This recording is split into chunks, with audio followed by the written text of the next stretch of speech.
প্ৰিয় বন্ধু-বান্ধৱীসকল, আজি কাতি বিহু। মোৰ চেনেললৈ আপোনালোক সদৌতিকে কাতি বিহুৰ শুভেচ্ছা জনাই স্বাগতম জনাইছোঁ। পৰম্পৰাগতভাৱে আমি জানো যে আমাৰ তিনিটা বিহু: বহাগ বিহু ৰঙালী, মাঘ বিহু ভোগালী আৰু কাতি বিহু কঙালী। এই কাতি বিহু আহিন আৰু কাতি মাহৰ সংক্ৰান্তিৰ দিনত হয়। ই সাধাৰণতে শৰৎ মাহ পৰে।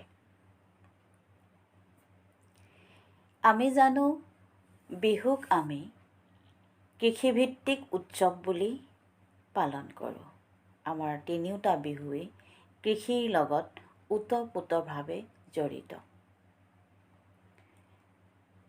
কাতি বিহুৰ সময়ত সৰ্বসাধাৰণ ৰাইজৰ ভঁৰাল প্ৰায় খালী হৈ পৰে। পথাৰত শস্য দাব পৰা অৱস্থাও নহয়। সেইকাৰণে এমুঠি খাবলৈ দুপইচা খৰচ কৰিবলৈ বহুত টনাটনি হয়। কিন্তু হ'লেও বিহু বিহুৱেই, কঙালী হ'লেও বিহু। সেইকাৰণে এই বিহুত তুলসী তলত চাকি বন্তি জ্বলাই কেঁচা মাহ প্ৰসাদ খায়। কাতি বিহুত তুলসী তলত চাকি জ্বলোৱা এই পৰম্পৰাটোৰ সামাজিক আৰু বৈজ্ঞানিক বহুত গুৰুত্ব আছে। কিয়নো এই সময়ত পথাৰৰ ধানসমূহ গেউলি হয়, মানে পথাৰৰ ধানবিলাক কোমলকৈ ওলাবলৈ ধৰে।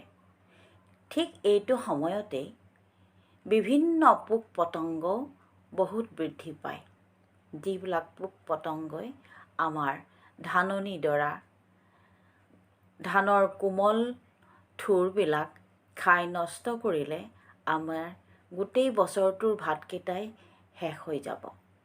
সেইকাৰণে এই পোক পতংগবিলাক মৰিবলৈ বুলিয়েই কাতি বিহুৰ সময়ত অথবা শৰৎকালত পথাৰত সন্ধিয়া সময়ত বন্তি জ্বলোৱা হয়। যিহেতু কাতি বিহু আৰু এই সময়ত ঘৰে বাহিৰে পোক পতংগবোৰ উৰি ফুৰে, সেইকাৰণে ঘৰৰ আগফালে, পিছফালে আৰু পদূলিমূৰত বন্তি জ্বলোৱা হয়। এই বন্তি জ্বলোৱাৰ উদ্দেশ্য হৈছে যাতে পোক পতংগবোৰ মৰি জাহ যায়। এই পোক পতংগবোৰ মৰি গ'লে আমাৰ সোণালী ধাননি ডৰা লহপহকৈ বাঢ়ি আহিব। সোণগুটিবোৰ আমি সময়ত উঠাব পাৰিলে ভঁৰালটো আমাৰ ভৰ্তি হ'ব, অভাৱ অনাটনবিলাক দূৰ হ'ব। আৰু সেই উদ্দেশ্যেৰেই কিছুমান ঠাইত গোটেই শৰৎকালটোৱেই চাকি জ্বলোৱা দেখা যায়।